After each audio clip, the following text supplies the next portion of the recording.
bem-vindos ao Pod Aqui, o podcast da Aqui Capital. Eu sou Cristiane Dourado e serei sua host hoje. E para o nosso tema desse episódio, eu trouxe um assunto muito importante a ser debatido.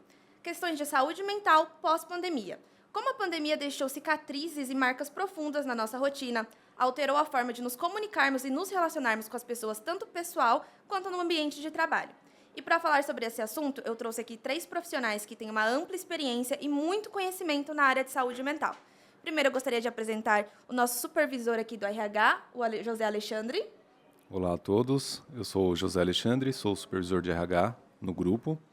Atualmente atuo com atendimentos particulares 100% remoto. Sou graduado desde 2021. Estou me pós-graduando no momento em Psicologia Organizacional e Gestão de Pessoas. Perfeito. Muito obrigada, José Alexandre. Nosso próximo convidado é Luan Rodrigues, que faz parte da nossa equipe de RH também como assistente de seleção. Oi, eu sou Luan Rodrigues. Eu sou assistente de recrutamento e seleção aqui da Aqui Capital.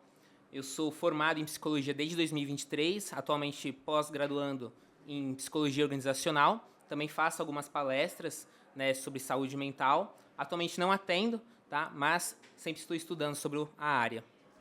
Perfeito, muito obrigada. E a nossa convidada especial, Larissa Correia, doutora Larissa Correia, por gentileza.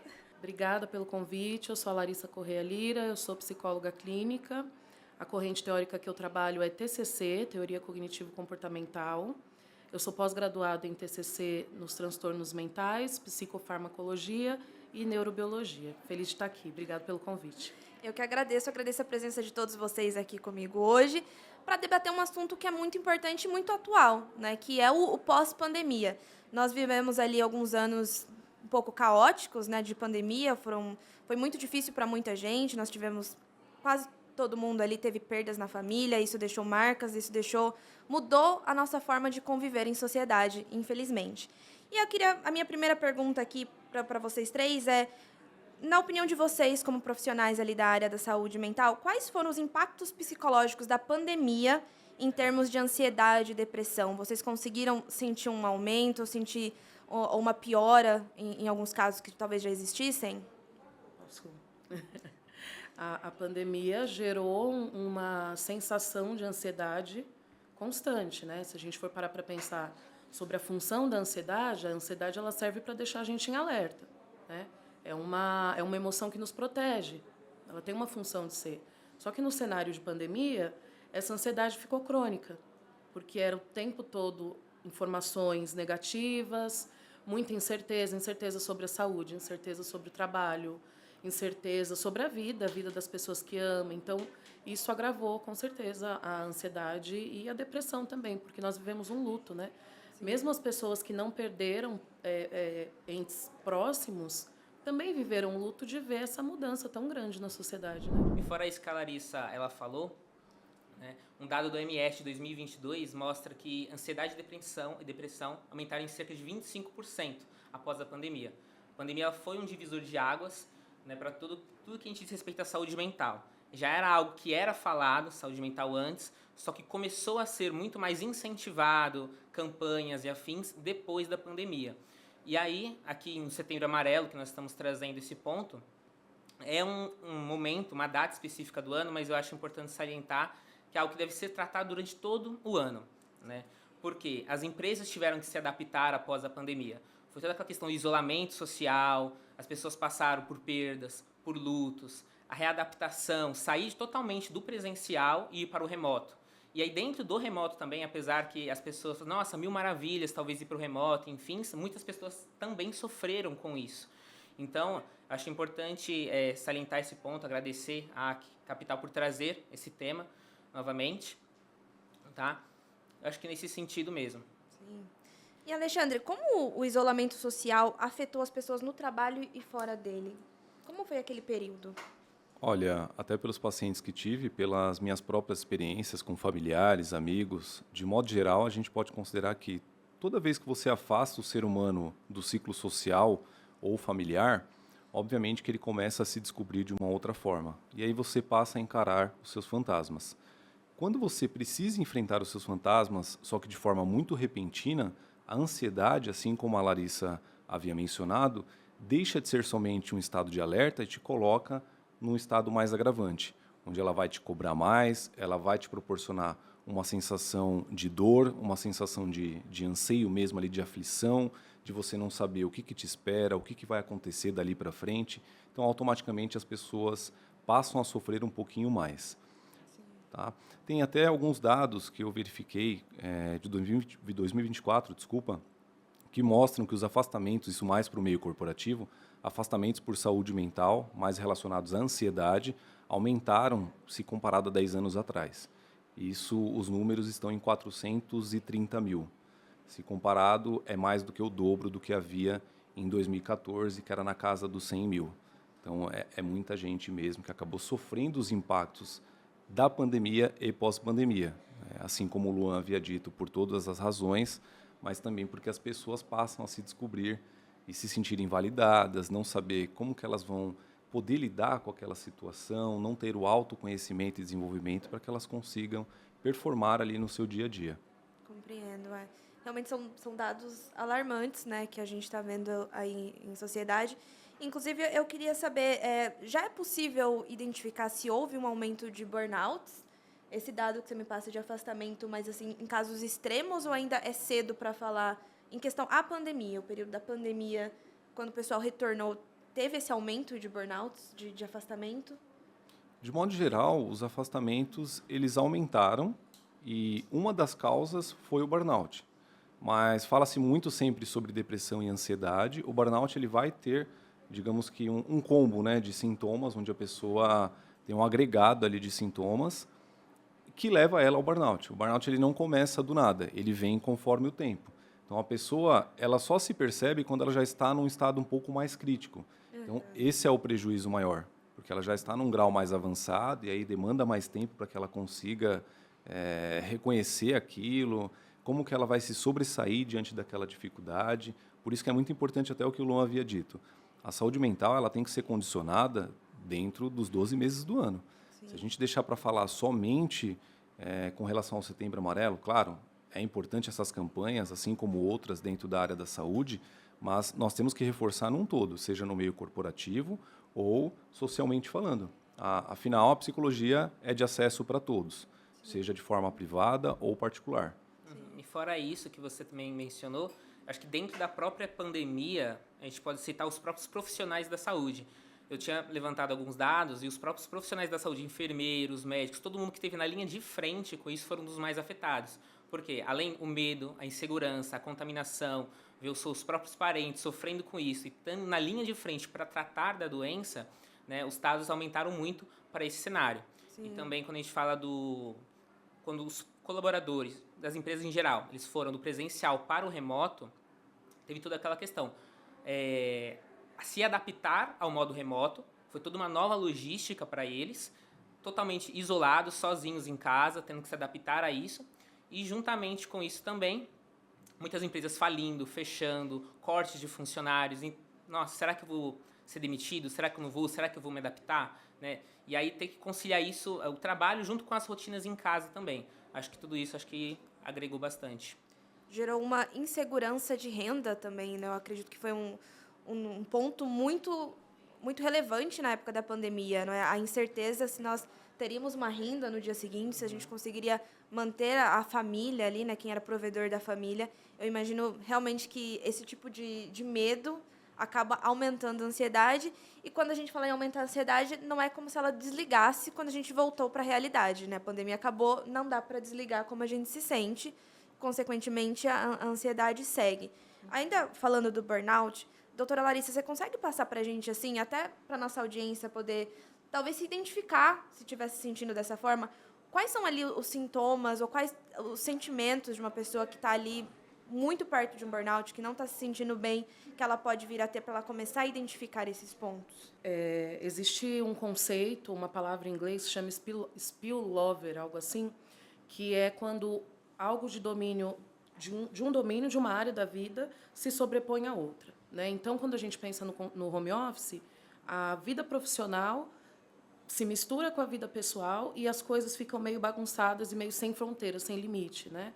Então, isso acabou atrapalhando muito a maneira como as pessoas lidavam com essa separação, né? Com essa separação. Quando você está Numa empresa, você bate o ponto, vai embora, e ali acabou o seu dia de trabalho. Né? Quando você está no home office, não existem esses rituais. Então, você pode vestir uma roupa mais confortável, dormir até um pouco mais tarde, ter pausas um pouco mais flexíveis, e isso faz com que as coisas fiquem menos delimitadas. Né? E isso também se traz como consequência uma dificuldade no retorno agora, né, ao presencial. Sim. Mas, falando especificamente do burnout, é muito importante se atentar ao próprio corpo e às emoções para ver quando é que está passando do limite. Acho que, socialmente, a gente já tem uma ideia de que é ok estar o tempo todo sobrecarregado.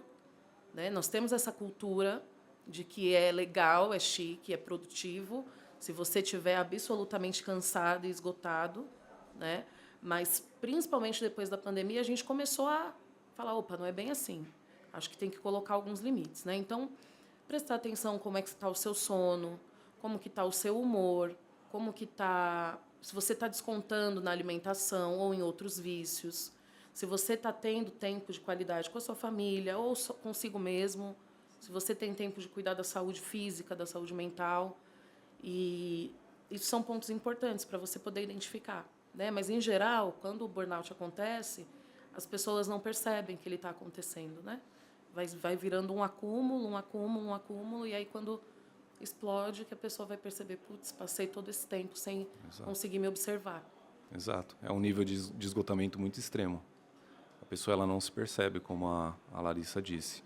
Então, é importante se atentar aos pequenos sinais, porque tudo começa pequeno. Né? Na vida, tudo começa pequeno. Nós começamos lá um embriãozinho, até que se desenvolve, aí você é gerido por 9 meses, depois você aprende a andar, aprende a falar, então, pouco a pouco as coisas vão acontecendo. Só que se a gente não olhar para um problema também dessa forma, nós vamos deixando de lado o autocuidado. Quando a coisa acontece, volta a reforçar, tudo se torna mais caótico. E aí eu acho que até quando a pessoa se sente mais perdida ainda, porque ela não sabe para onde ela vai. Ela se vê diante de uma situação de risco.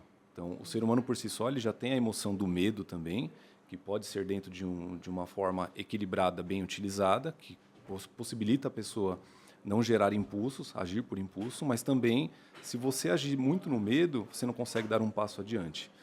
E aí, qual que é o risco disso? Você entra numa zona de conforto, aí além do burnout vem a questão da depressão e a pessoa vai se afundando cada vez mais.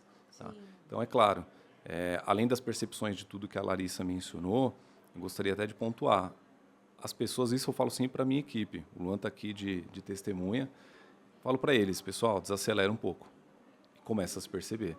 Porque a ideia de ser produtivo o tempo todo, ainda mais em São Paulo, eu diria, isso tem os dados, né, que mostram sobre isso, as pessoas se preocupam muito sobre o que vão pensar sobre elas. E, na verdade, você pode cair, vão passar por cima de você, e quantas vezes não vimos casos assim, né, de aglomeração em algum momento, a pessoa cai, se machuca, todo mundo passa por cima e ninguém está nem aí sobre como você está. Sim. Então, além de você, como pessoa, ter uma humanização, de olhar para o lado, entender como que o seu colega está, é importante também você olhar para si.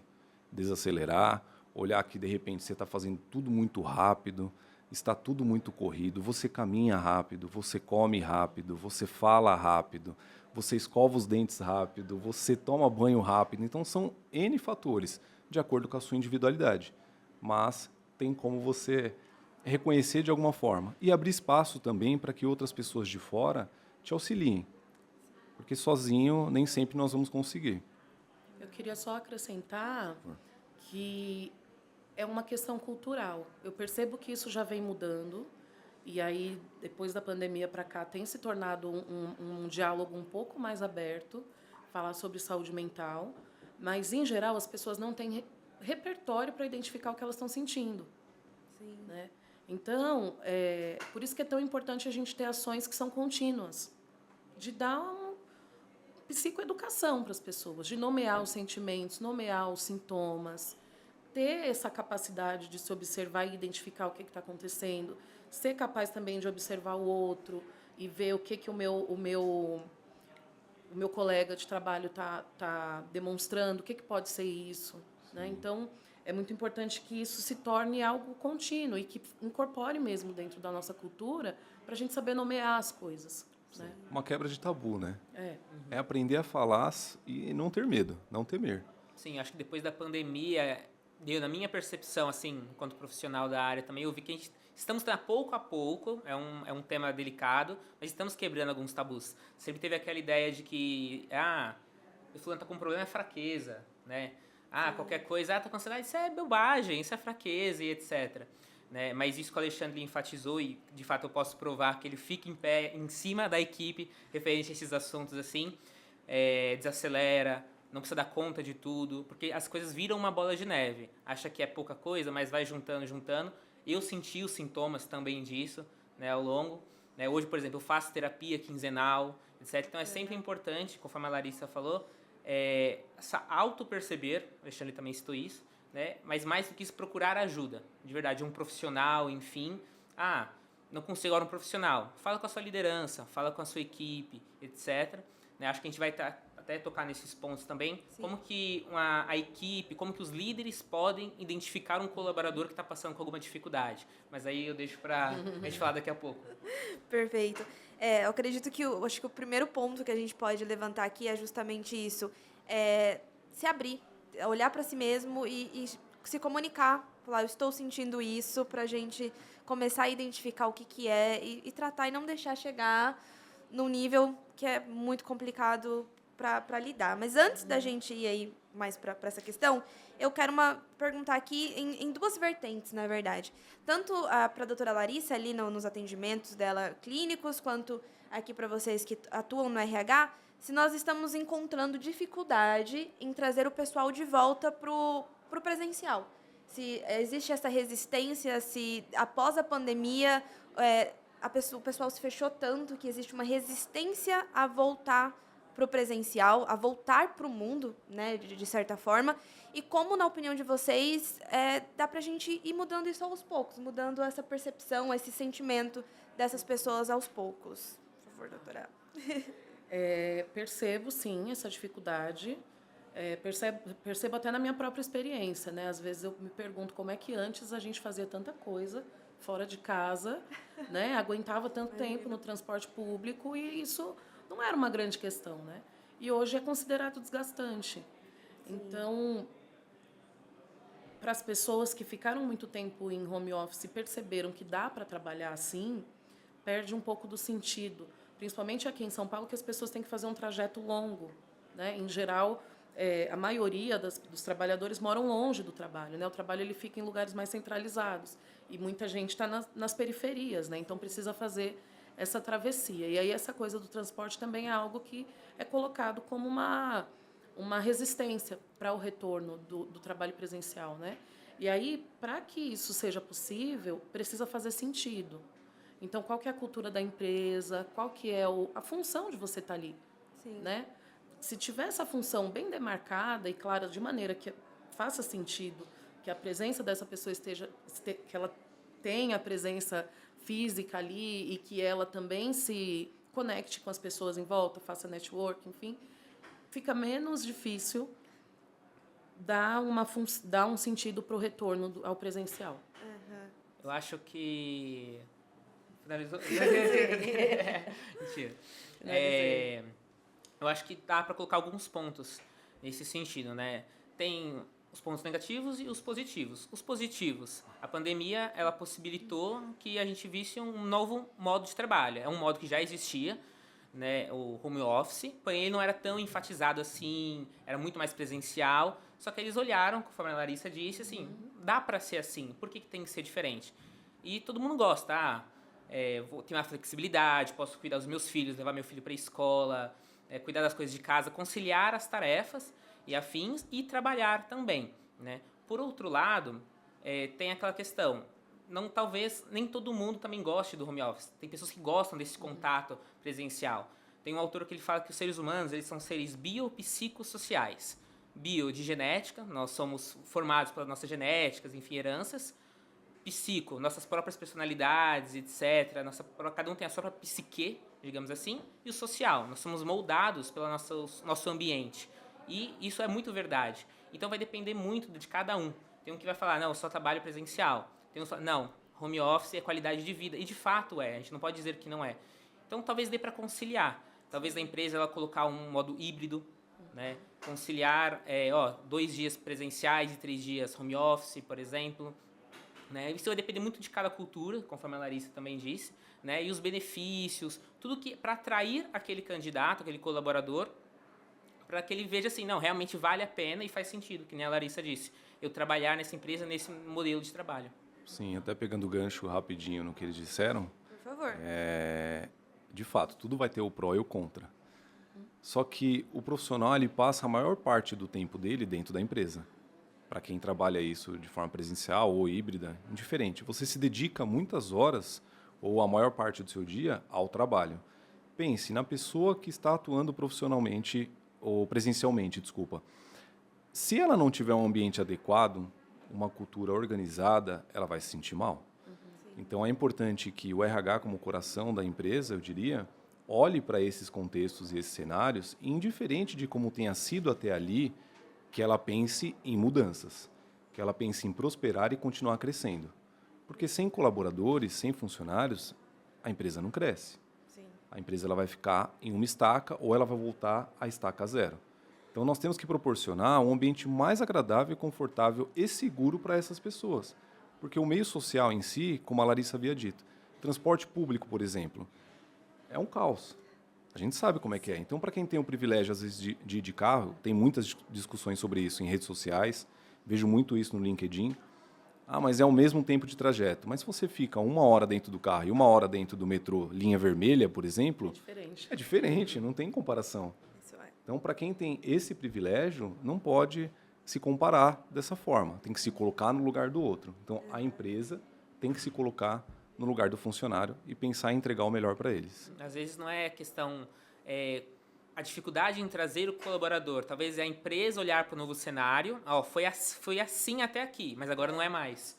Né? Então, talvez a própria empresa se adaptar para trazer aquele colaborador. Não necessariamente é uma dificuldade ou então o problema é a pessoa. Sim. É tudo uma questão de adaptação, assim como a sociedade se adapta da mesma forma, a empresa.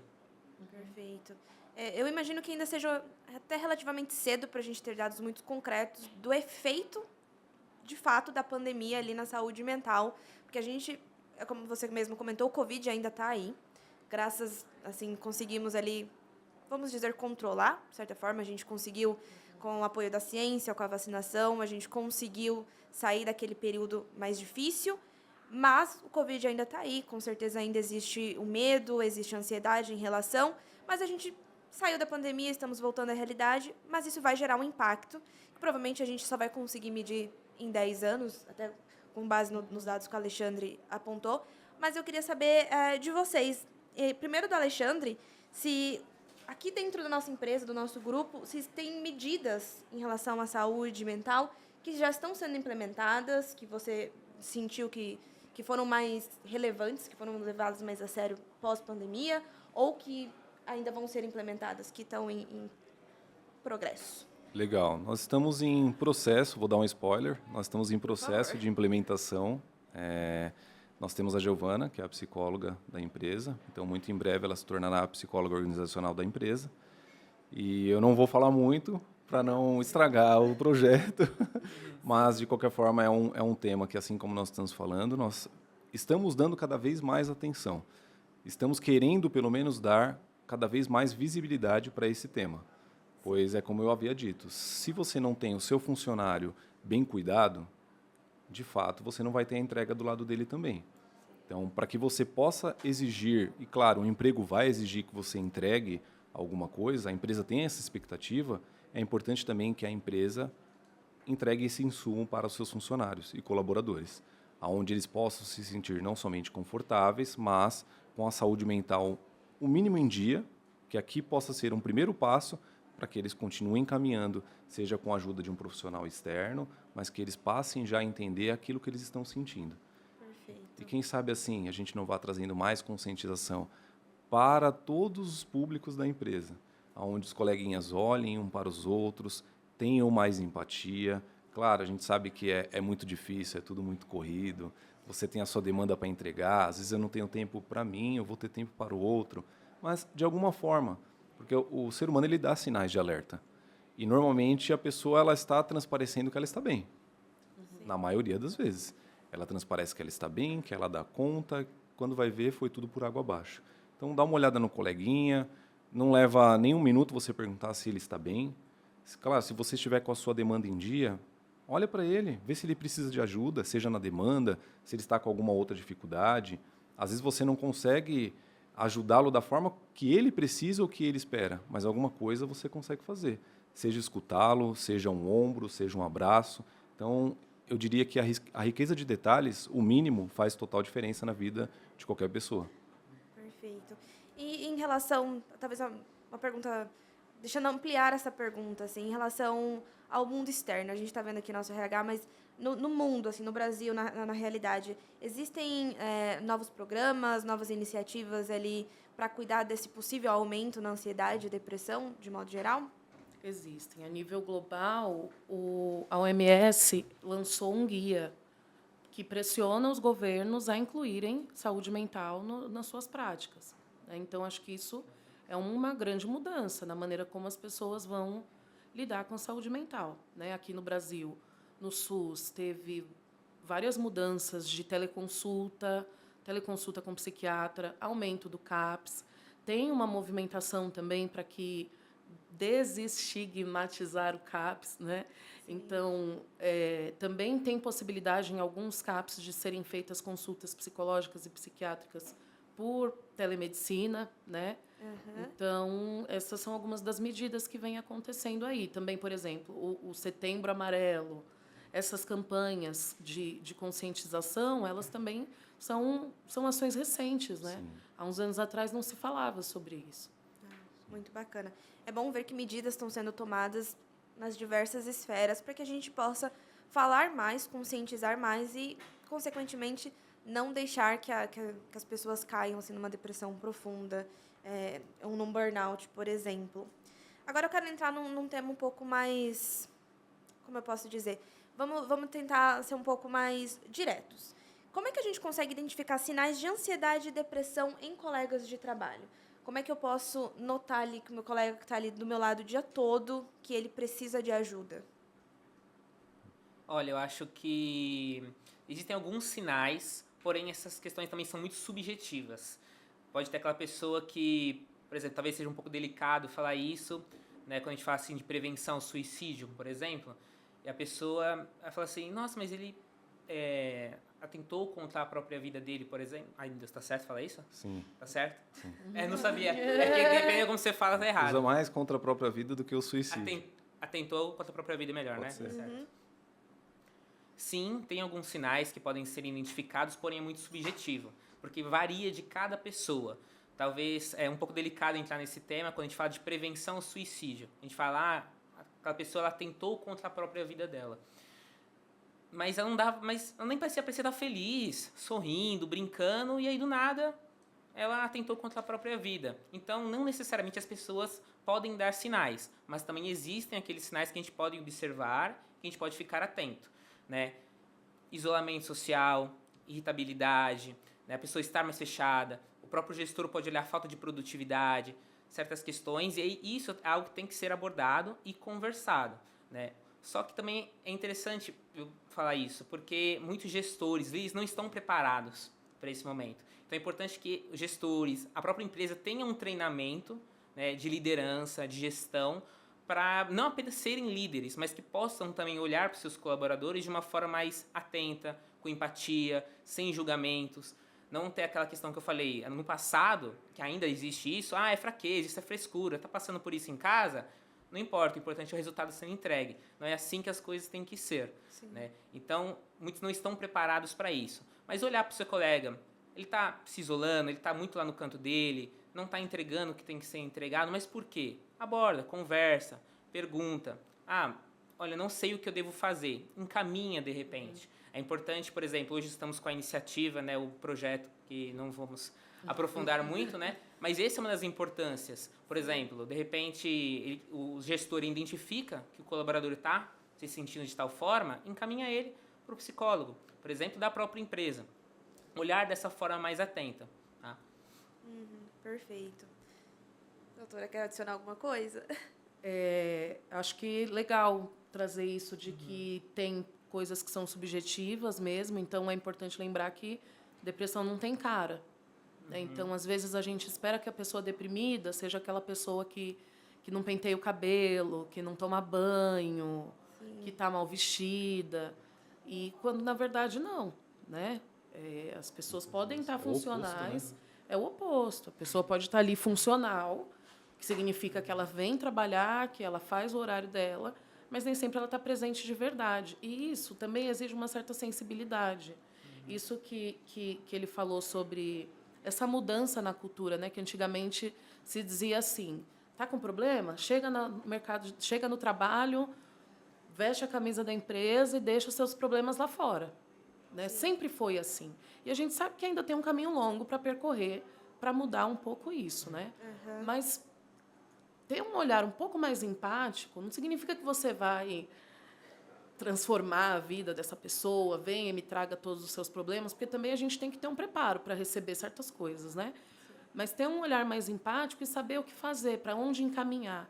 Quem que trata disso aqui, né? A quem eu posso recorrer dentro da empresa? Legal. Acho que a Alexandre vai Pode falar, por favor. complementar alguma coisa, desculpa. Só reforçando um ponto que a gente falou aqui agora, né, também. Não tem cara. A depressão realmente não tem cara. Achei sensacional essa frase. Mas é importante citar, quando eu falei, a pessoa ela tentou contra a própria vida, ela não deu sinais, estava feliz, sorridente e aconteceu. Nós podemos sim nos atentar, ser um pouco mais sensíveis, como a Larissa falou, porém é importante salientar que nós também não temos controle de tudo. Nós não temos controle sobre as ações do outro.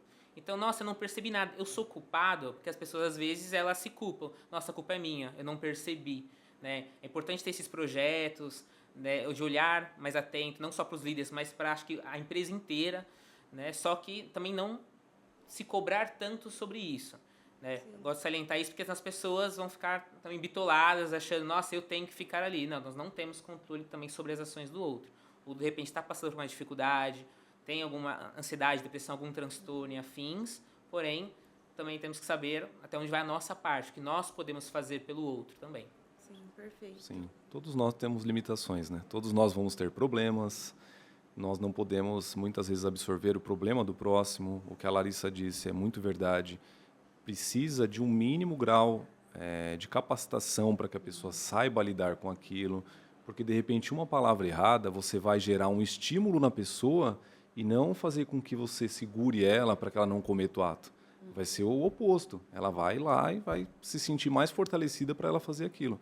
Então, não se culpe, como o Luan disse, desculpa.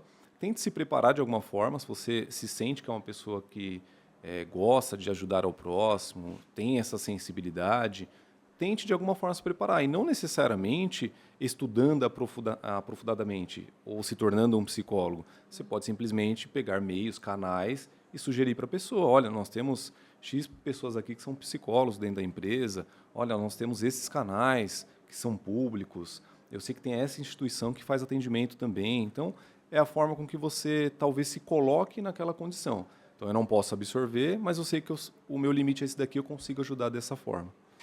Perfeito. Muito bem colocado. É importante que a gente tenha simpatia, esse olhar para o próximo, mas também saber onde é a nossa limitação em ajudar. Muitas vezes o que a gente pode ajudar é indicar o caminho que ele pode encontrar ajuda profissional, que é quem está ali apto a poder entender e ajudar de verdade as pessoas que estão se sentindo dessa forma. E agora eu gostaria de saber de vocês, dos três ali, quem puder, quais são os erros mais comuns que as empresas talvez não cometem, mas estão parando de cometer, ou que elas ainda estão cometendo quando se trata de lidar com pessoas que estamos vendo ali, que estão demonstrando sinais e eles não estão conseguindo ajudar. Quais são esses erros que ainda acontecem? É muito interessante essa pergunta que você fez, e eu acho que dá para eu resumir de uma maneira bem simples. Assim, empresas que têm uma cultura muito enraizada e um pensamento muito engessado. Empresas que pararam literalmente no tempo, tá? Que não viram como a sociedade evoluiu, como o mercado está crescendo, e simplesmente pararam e acham que está tudo certo. Que entra naquilo que nós estamos aqui algumas vezes, que é o quê?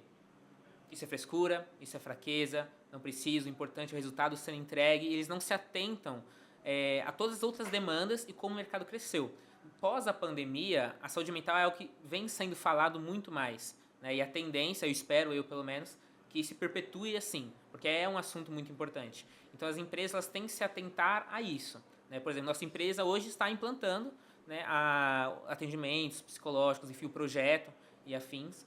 Não vou me aprofundar muito, mas esse é um início, né? Tem a NR1, né, que é algo que o próprio governo, a CLT, está colocando agora, que é o cuidados psicológicos com os colaboradores. E as empresas têm que estar se atualizando sobre isso. Eu mesmo, por exemplo, recentemente eu recebi uma oportunidade de fazer uma palestra sobre esse tema, porque é algo que agora é lei, que as empresas se atentem a esses pontos. E muitas empresas ainda têm esse pensamento muito engessado, mas a gente torce para que isso cada vez mude em prol de todos. Sim, eu diria que o engessamento ele faz parte de uma instituição, porque à medida em que a instituição cresce, não necessariamente eles vão dar olhos para fora, porque a coisa está funcionando. E está tudo bem, não tem problema, porque eles estão conseguindo lucrar, eles estão conseguindo atingir um certo nível, e talvez eles não percebam o mal que possivelmente estão causando em seus funcionários.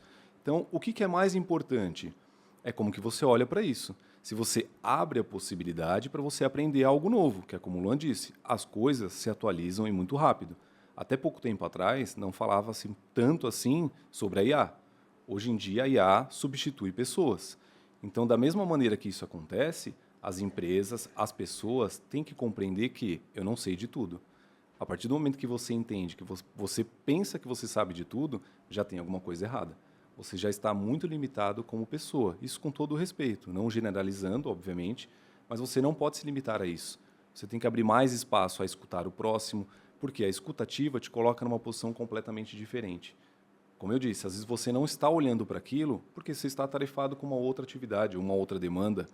Por que não escutar o que a crise está falando, o que o colega do lado está me falando?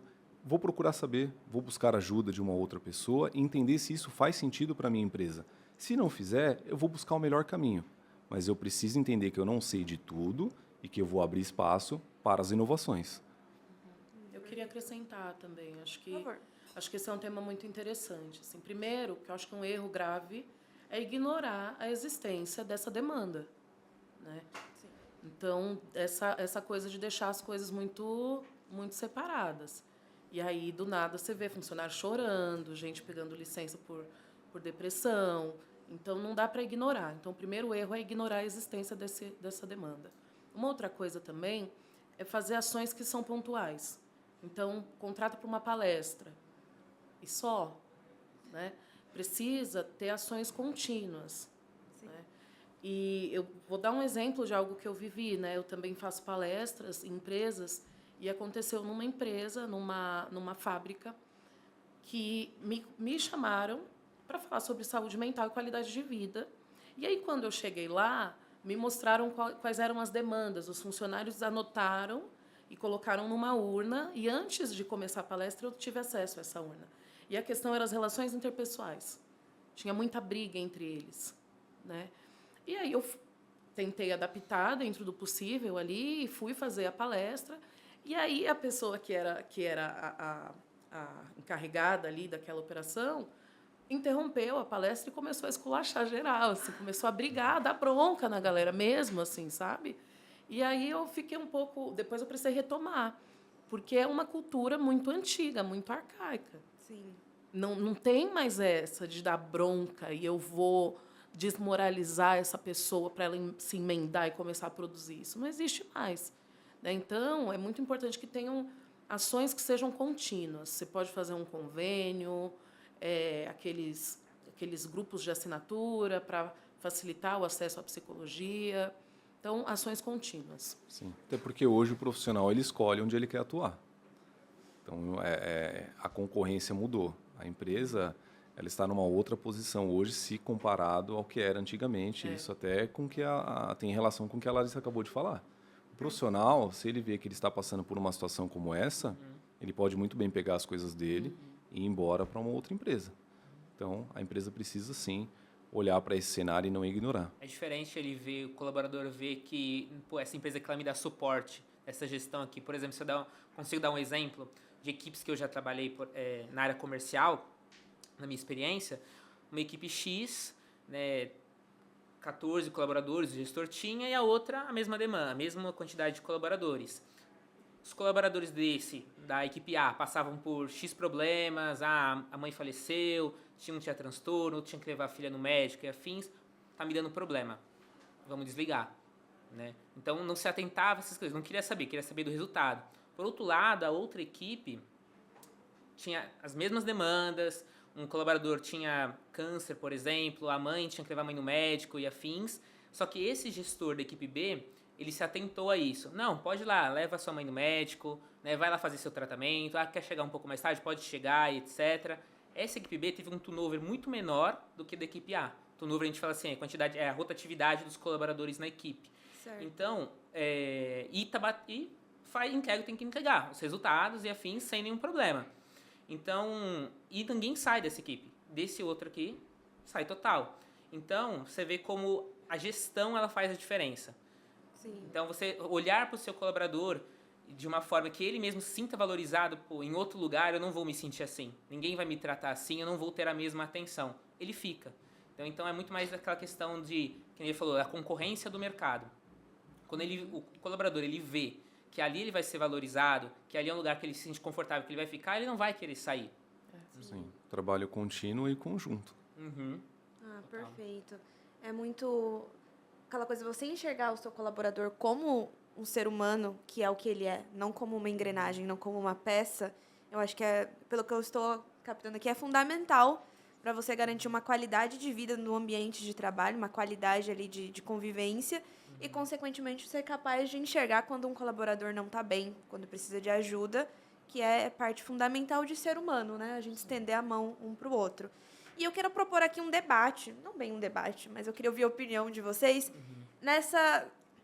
quase nessa disputa produtividade versus saúde mental versus qualidade de vida. Eu acredito que seja normal que a gente considere que, com boa qualidade de vida, a produtividade é boa, certo? Mas eu queria ouvir de vocês como é essa relação produtividade e saúde mental. Tá. Essas duas coisas estão interligadas, né? Elas andam juntas, por isso que é tão importante não negligenciar a saúde mental, né? Para que alguém produza e se mantenha produzindo e que não tenha turnover, que é essa rotatividade das pessoas mudarem de trabalho muito fácil, etc., essa pessoa precisa estar bem. Né? E aí, eu costumo usar nos meus atendimentos a roda da vida, que é uma roda que um psicólogo desenvolveu, que tem 13 esferas da vida. A gente divide como se fosse um gráfico de pizza e coloca ali em 13 espacinhos que são áreas da vida de uma pessoa. Né? Então, tem a vida familiar, vida profissional, vida afetiva, vida intelectual. E aí, a gente vai fazendo essa avaliação de como é que essa pessoa está em todas as áreas. Porque precisa haver um equilíbrio, porque um sem o outro não anda. Eu diria até que, complementando, que vai muito de encontro ao que a pessoa tem como objetivo. Então, ela vai olhar para o objetivo dela, a roda da vida é muito legal por conta disso, e ela vai tentar encontrar o seu ponto de equilíbrio. Ok, para mim conseguir comprar esse carro, eu sei que eu vou precisar produzir esse tanto. Eu estou disposto, estou preparado psicologicamente, fisicamente ou até mesmo financeiramente para conseguir lidar com essas questões todas? Qual que é o meu cenário? Qual é a minha rede de apoio? O que eu tenho à minha volta? Ou simplesmente eu quero meter as caras, que é o que muita gente fala. Vai lá, você consegue. Não é bem por aí. Não é porque o outro conseguiu que você vai conseguir. E também não é o fato de o outro ter que você não pode ter.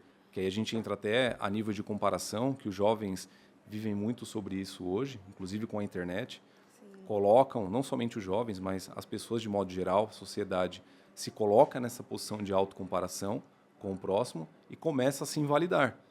Então, é importante você, novamente, se conhecer, entender até que ponto você está disposto e compreender também que, se a pessoa hoje tem aquele ganho, se a pessoa tem aquele carro, alguma coisa ela fez para chegar lá.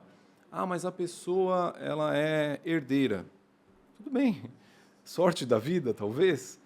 Alguma coisa os pais, os antepassados fizeram para que eles construíssem, constituíssem aquilo. Então, tenha a concepção do que você quer, tenha a concepção do que você pode ser. Não queira ser o que o outro é ou o que pregam que você deve ser. Senão você vai entrar numa fria. Perfeito. Eu acho que, como você falou, acho que é óbvio quando a gente fala assim, qual é a relação entre produtividade e saúde mental. Então, só salientando um pouco desse óbvio, porque às vezes o óbvio ele também tem que ser dito. Né? Um funcionário, um colaborador com uma saúde mental equilibrada, ele vai ter uma maior concentração, uma maior produtividade, obviamente, uma melhor tomada de decisões também, mais compromisso. E se ele não tiver, ele vai ter o quê? Irritabilidade, insônia, falta nas entregas das demandas e etc. Então, esse colaborador, ele ter essa atenção, tudo que a gente já conversou, agora, obviamente, vai fazer ele produzir. Se tudo que as empresas hoje querem é que o resultado seja entregue, então olhe para o seu colaborador de uma forma que você vai fazer ele tratar ele como humano, conforme você disse, excelente colocação, e que ele vai entregar o que você quer. Sim. Mas só uma força. Faz o mínimo pelo seu colaborador que ele vai entregar o que você quer. É perfeito. É estender uma mão também, né? Às vezes é tudo que a gente precisa oferecer, estender uma mão para quem está ali ao nosso redor. Por tudo que a gente conversou aqui, eu acho que já ficou bem claro que, assim, ainda é um estigma falar em qualquer ambiente, mas eu vou citar aqui o ambiente de trabalho, questões de saúde mental. Eu imagino que é difícil para um colaborador chegar ali na liderança dele, é assustador, falar, eu não estou bem, eu preciso de ajuda. Mas essa realidade está mudando, ou pelo menos nós esperamos que esteja mudando em velocidade suficiente para a gente conseguir cuidar de todo mundo. E na opinião de vocês, é função das empresas ter esses programas de acolhimento? Chegou a um ponto em que não é só uma questão de saúde pública, mas é uma questão ali das empresas, uma coisa mais interna, ter esses programas de acolhimento para as pessoas? Olha, com certeza. O Luan mencionou há pouco com relação à questão da NR1, mas eu havia dito também anteriormente. O profissional ele passa mais tempo dentro da empresa do que com a própria família, do que com os amigos, então ele se dedica. Na minha concepção, por mais que a NR1 esteja vindo à tona agora, é algo que já deveria existir há muitos anos. Mas a gente sabe também que a psicologia é algo muito novo, então automaticamente você precisa romper alguns tabus, de fato. Claro, algumas outras empresas não esperaram pela NR1, já se propuseram, já se colocaram de uma outra forma, dentro de um outro conceito, propósito, mas isso vai muito de encontro à cultura de cada empresa, que foi um tema que nós falamos. Mas na minha concepção profissional e pessoal, eu acredito que sim, que além da importância, já deveria existir há muito mais tempo. Perfeito, perfeito. E se antes, você fala, a importância, né? Se antes, mas é só para, que eu falei, para de repente a gente conseguir trazer a melhor saúde, melhor qualidade de vida para o colaborador. Agora também é lei, então agora não tem nem para onde correr.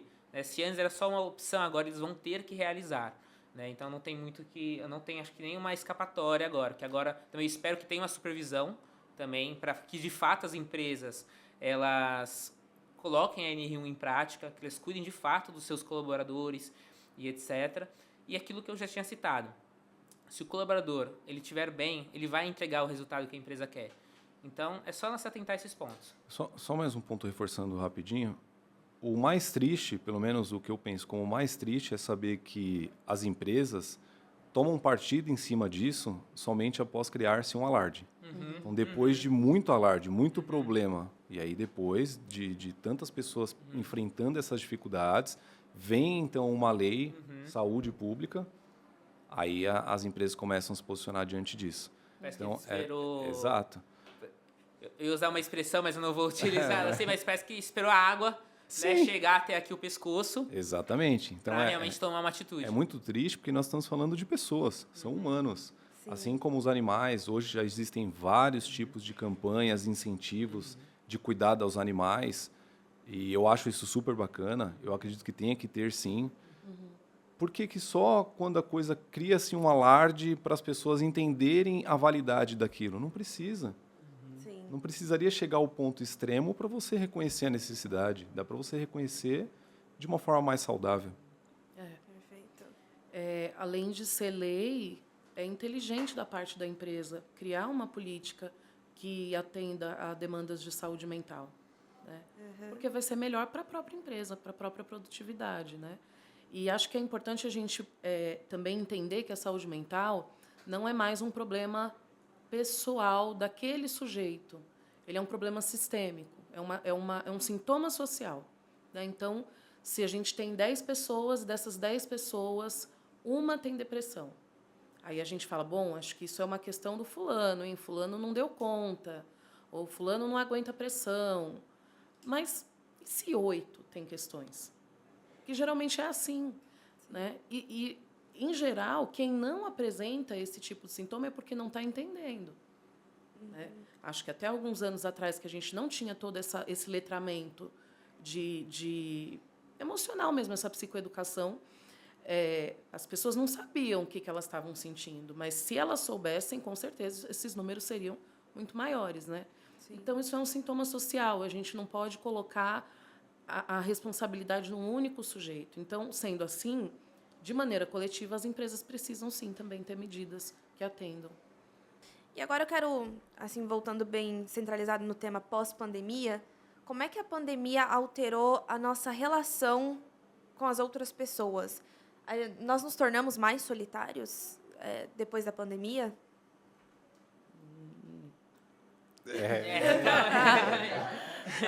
Vou responder. É um tema... Nós nos tornamos mais solitários por conta da pandemia, também por conta das redes sociais, por conta dos aplicativos de relacionamento. Então, todos esses fatores abalaram profundamente a maneira como as pessoas se relacionam. Hoje, tem-se uma ideia de que você pode escolher absolutamente quem serão as pessoas que vão estar no seu convívio. Porque você acha que sempre vai ter alguém melhor, tanto nos relacionamentos afetivos quanto nos relacionamentos de amizade. Então, a gente vê uma certa intolerância em todos os ambientes. Né? Se uma pessoa me irrita muito, eu descarto essa pessoa, eu não preciso lidar com ela. E isso é uma consequência, eu vejo dessa forma. E algo que a gente já tinha mencionado, nós três aqui, nós falamos também, que é tudo tem os seus pontos positivos e os negativos. Ao mesmo tempo que a pandemia foi muito negativa para algumas pessoas que não aguentavam mais ficar em casa, isoladas, não podia sair com os amigos, enfim, muitos se sentiram confortáveis e se adaptaram a isso, né? E não saíram disso, e ficaram. Eu vou dar um exemplo dos meus sobrinhos, por exemplo. Tem um meu sobrinho, que é o Rodrigo, o nome dele, ele nasceu durante o período da pandemia. Né? Não, mais ou menos assim, 2018 mais ou menos, mas ele se desenvolveu ali durante o período da pandemia. E hoje, em 2025, ele não é uma pessoa que socializa muito. Em contrapartida, tem a minha outra sobrinha que nasceu pós-pandemia, ela assim, totalmente enérgica e vai e fala com todo mundo. Eu, analisando, eu percebi que o quê? Durante a pandemia ele não saía de casa, ele não tinha contato com os colegas, não tinha contato com outras pessoas que não sejam nós da família. E a gente percebeu que ele teve uma questão assim, ele não conseguia se desenvolver socialmente porque só ficava em casa, não tinha mais contato. Já a outra não, já a outra se desenvolveu, cresceu com outras pessoas, enfim, com os colegas, ia para creche, etc. Então, a pandemia sim afetou todos de uma forma geral, eu acho. Mas aí é aquilo, é subjetivo. Para alguns foi muito bom e para outros nem tanto. Sim. Então, acho que tem esses dois lados a serem analisados. Perfeito. E até um ponto relevante em que você tocou, que a pandemia atingiu diversas gerações. Nós vamos ter aí a geração que nasceu, ou pelo menos que estava ali nos primeiros anos formativos dentro da pandemia. Então, são anos importantes, eu acredito, ali a primeira infância, que você começa a socializar, e a pandemia impactou. Teve a nossa geração, que já é uma geração que estava no mercado de trabalho, que teve que sair, né, que teve que ficar dentro de casa, trabalhando dentro de casa, que teve essa insegurança de renda, e teve a geração que estava ali nos últimos anos escolares e que agora está chegando no mercado de trabalho. Vocês acreditam que essa nova geração que está chegando aí no mercado de trabalho, ela vai ser responsável por uma abertura ainda maior para a gente falar de saúde mental? Ou essa geração ela vem também impactada pela pandemia? Essa nova geração que está entrando aí com a gente agora? Eu diria que é um pouco dos dois pontos. Porque antigamente, também em outras gerações, anos 60, 70, 80, só mudava-se a nomenclatura. Mas hoje o que é chamado de geração Z, que é a geração que não serve para nada, que é o que as pessoas dizem e julgam por aí, Sim. na verdade sempre existiu. São somente pessoas em busca de uma revolução de algo, ou militando por algo, ou o que quer que seja. Elas estão em busca de uma melhor qualidade de vida. Porém, a sociedade não está preparada para isso. Então, por mais que esses jovens tenham sentido um impacto, e de fato eles devem ter sentido muito mais, existem índices que vão mostrar jovens de 15 a 35 anos foram os mais impactados se comparado a idosos e etc., ou outras faixas etárias. De fato, no mercado de trabalho, eles serão um público diferente, onde você vai precisar acolher de uma outra forma, onde você vai precisar dar um respaldo diferente, dar uma atenção diferente, porque eles não estão preparados. Eles não aprenderam. Então, eles precisaram fazer escola remota. Quantas vezes nós tínhamos visto escola remota antes da pandemia? Eu, particularmente, não conhecia. Então, eu tive o meu curso interrompido em meia pandemia por conta disso. Sim. Porque eu não podia fazer de forma remota, até que a instituição conseguiu se adaptar e aí as coisas retomaram na medida do possível. Porém, os jovens, eles não compreenderam, porque eles não tiveram um passado muito extenso. Eles ainda são jovens, então eles ainda estão em desenvolvimento, estão se conhecendo. Imagine eles compreenderem o que é a vida. Sim. Se a gente não ensinar um básico para eles, um mínimo, e só jogar para cima deles de que é assim que tem que ser, porque você é um fraco, porque você não... Não, respeita. O respeito é básico, gente. Respeitar as relações humanas é o mínimo. É o mínimo que pode se esperar do próximo. Perfeito. A geração dos nossos pais tinha essa ideia de que tinha que suportar, né? E aí suportava chefes abusivos, suportava cargas horárias muito extensas. E é normal, era o normal.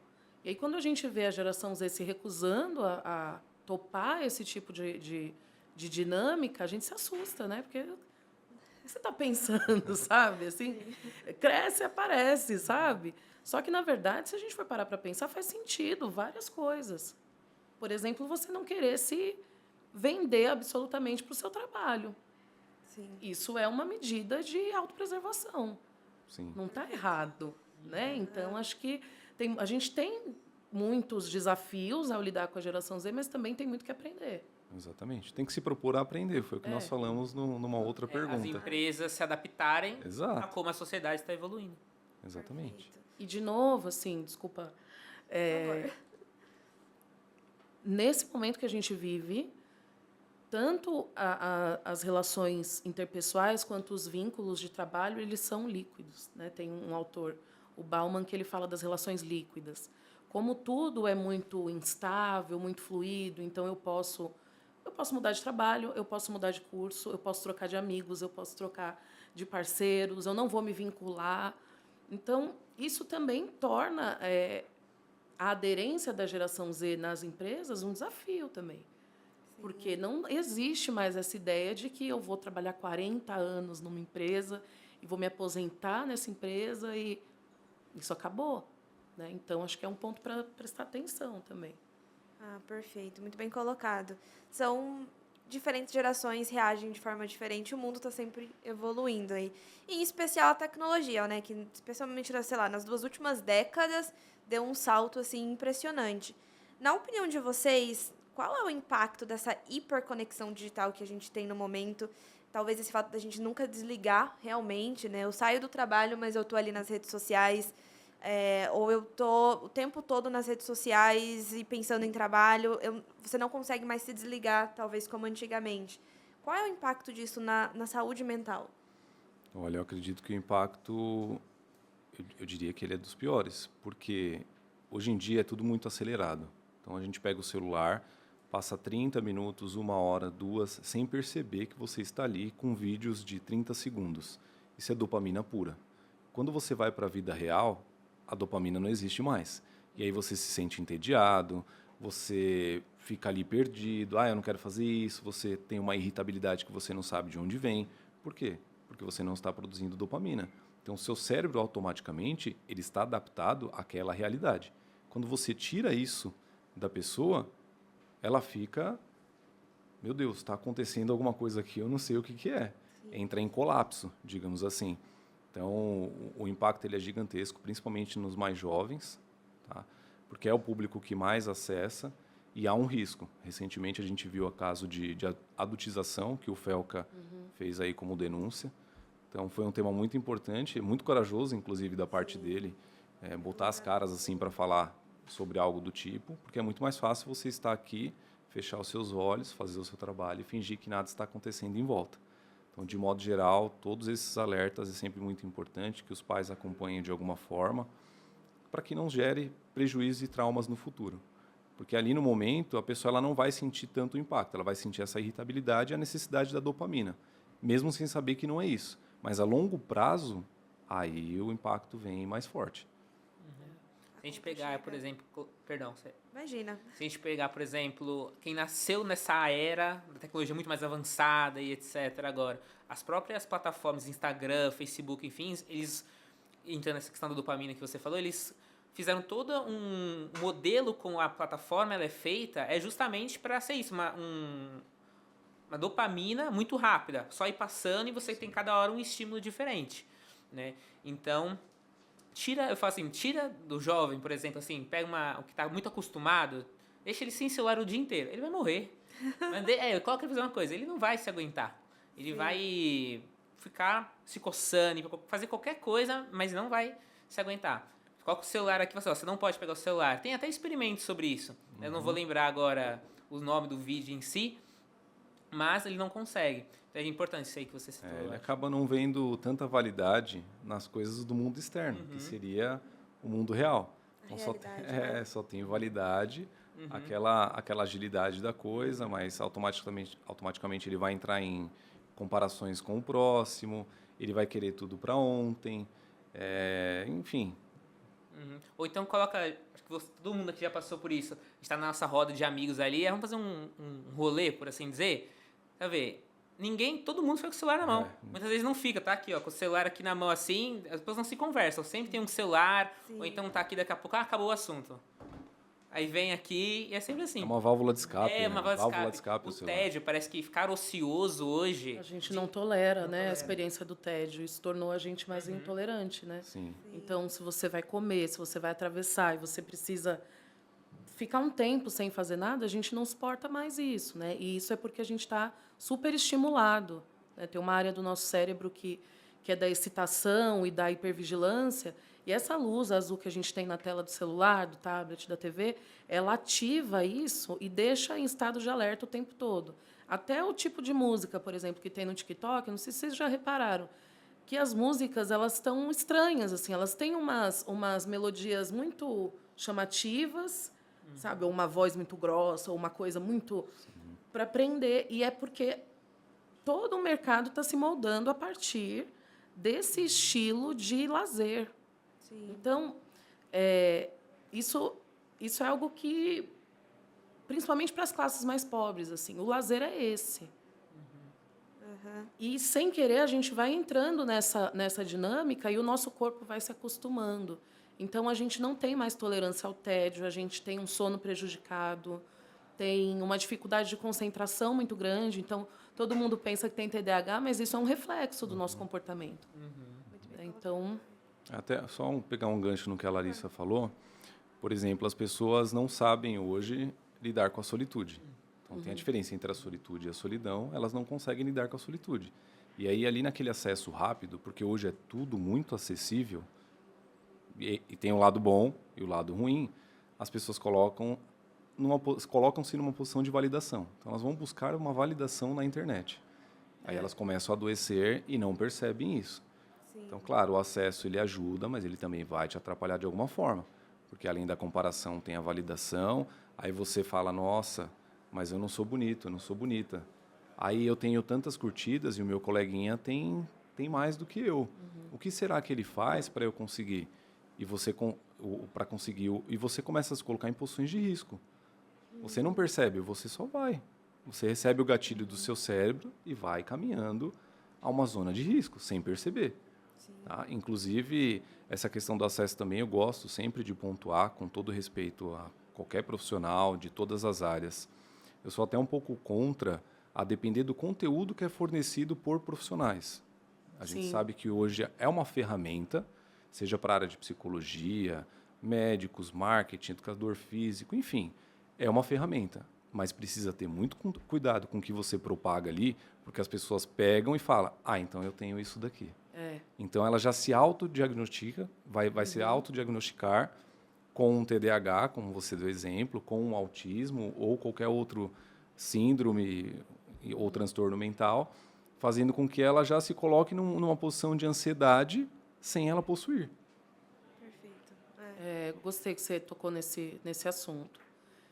A gente vê isso acontecer demais, de profissionais, por exemplo, da nutrição. A pessoa não é nutricionista, ela não fez faculdade, mas está lá dando dica, montando dieta, ganhando dinheiro, fazendo mentoria, etc. É o famoso coaching, né? Pois é, isso é muito sério, gente, porque acho importante ter tocado nesse assunto. As pessoas precisam ter um diagnóstico confiável. Para você fechar um diagnóstico do que quer que seja, você leva tempo, atenção, e você precisa de um profissional qualificado. Então, precisa tomar muito cuidado com isso.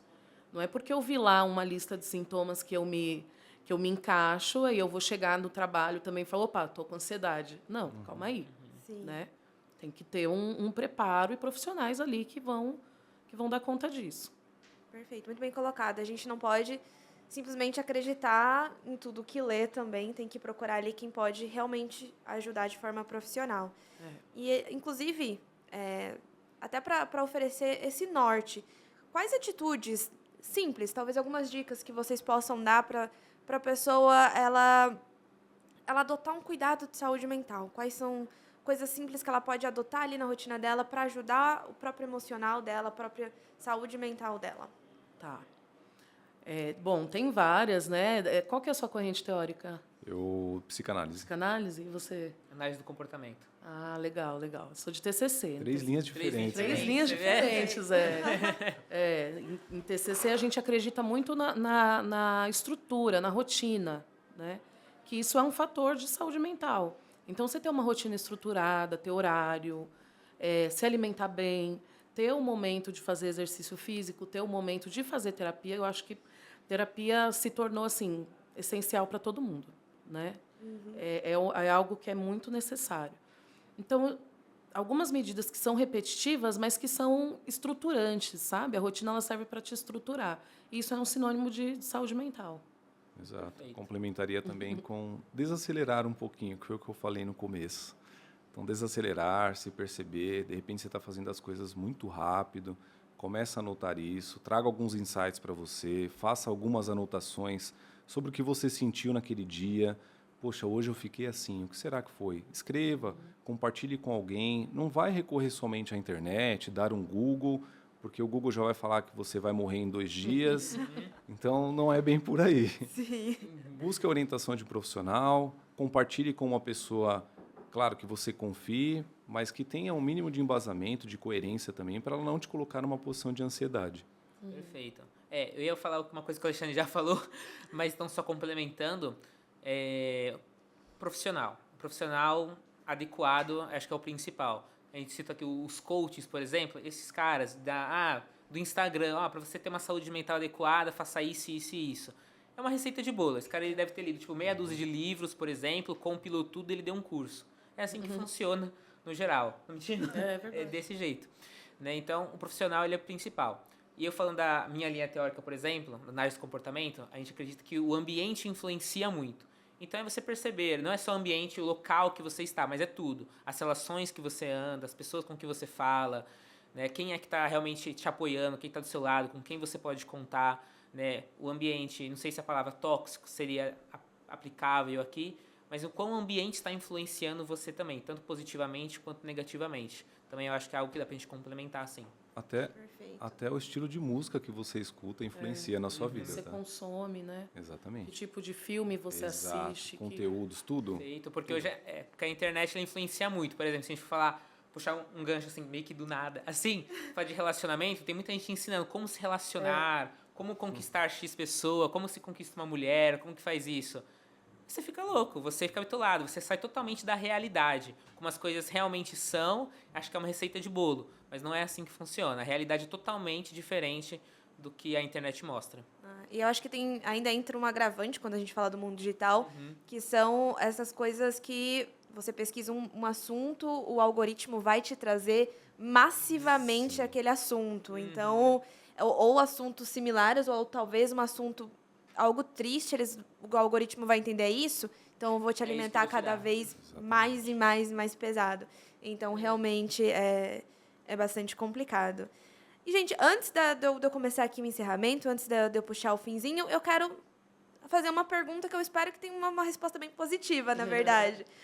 Qual é a expectativa, qual é a visão que vocês têm para o futuro? Entende? A gente acabou de sair da pandemia, não acabou de faz uns anos, mas, em teoria, nós acabamos de sair dessa pandemia. Como é que vocês veem o futuro da saúde mental, assim? Vocês veem uma melhora, ou vocês esperam essa melhora? Acho que a gente tinha citado no início, depois da pandemia, teve um olhar um pouco mais cuidadoso para essa questão. E a gente profetiza o melhor sempre, profetizamos o melhor sempre. A gente tem notado sim, mudanças nas empresas, na sociedade de uma forma geral, em como olhar. Mas eu vou salientar um ponto que nós três falamos aqui, nós quatro no caso, né? Que é o quê? Falar sobre saúde mental não tem que ser só no Setembro Amarelo. Tem que ser algo que tem que ser o ano inteiro. Né? Não é só uma campanha ali, uma conversa aqui. Tem que ser algo que tem que ser muito mais publicado, feito muito mais propagandas, enfim, etc., com profissionais qualificados. Não é chamar qualquer um para falar desse assunto. Eu acho que esse já é um ponto, acho que chave para isso. Não é algo que a gente tem que falar só em um período do ano. As minhas expectativas são boas, se parar para pensarmos em tudo que vem sendo feito em termos de acessibilidade, mas também eu deixo um ponto de alerta e atenção para os mais jovens, porque é tudo muito fácil e muito acessível. Então, isso tem sim que ser gerado um ponto de alerta para que a gente possa conduzir de uma outra forma. Então, na medida em que as coisas vêm sendo facilitadas, que a psicologia hoje vem quebrando tabus, colocando as pessoas para falar sobre esse tema, colocando as pessoas em terapia. Cada vez mais tem ONGs, tem instituições que fazem trabalhos, socialmente falando, atendendo todo tipo de público. Então, isso é muito bacana. Busque essa orientação. E aos pais, os mais jovens, ficarem alerta, entender que a sua geração é outra, são cenários completamente diferentes, eles cresceram em um cenário, em um contexto diferente, em um tempo diferente. Respeite o tempo do outro e torcer, como o Luan disse aí, profetizar para que tudo dê certo. Perfeito.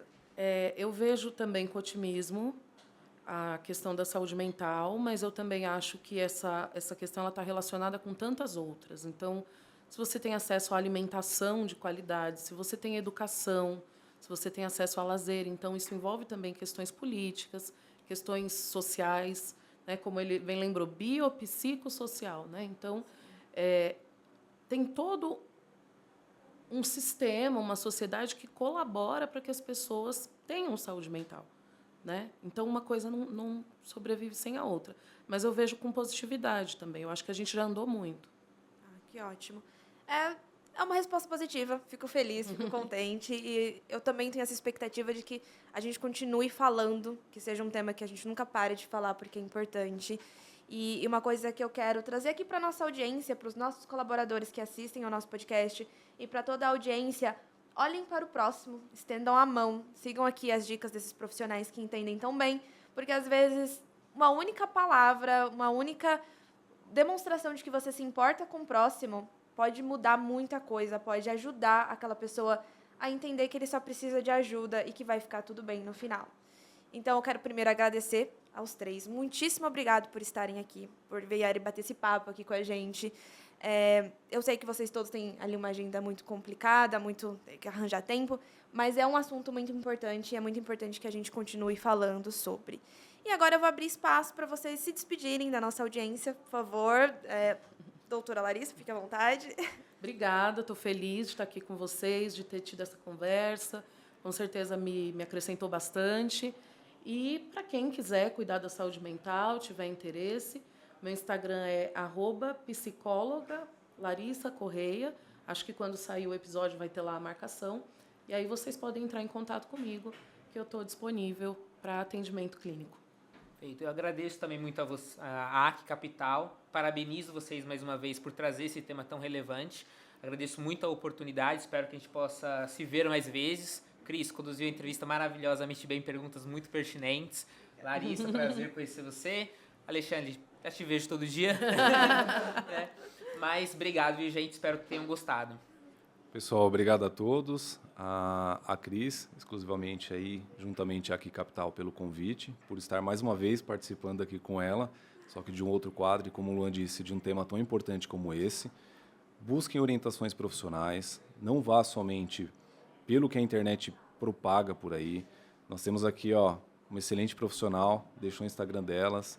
No momento eu estou com a agenda fechada, então vou passar para a minha colega, mas vocês podem me procurar, eu posso indicar pessoas também, não há problema, tá? Muito obrigado mais uma vez, tanto a Cris, a Aqui Capital, quanto ao Luan e a Larissa. Certo. Então, gente, eu encerro por aqui esse episódio do nosso pod aqui. Espero que tenham gostado. Se gostou, deixa um comentário, curte e compartilha com quem você acha que precisa entender e conhecer mais. Compartilha com a sua liderança, compartilha com seus colegas, porque esse é um tema que a gente não pode parar de falar. Tchau, tchau e até a próxima!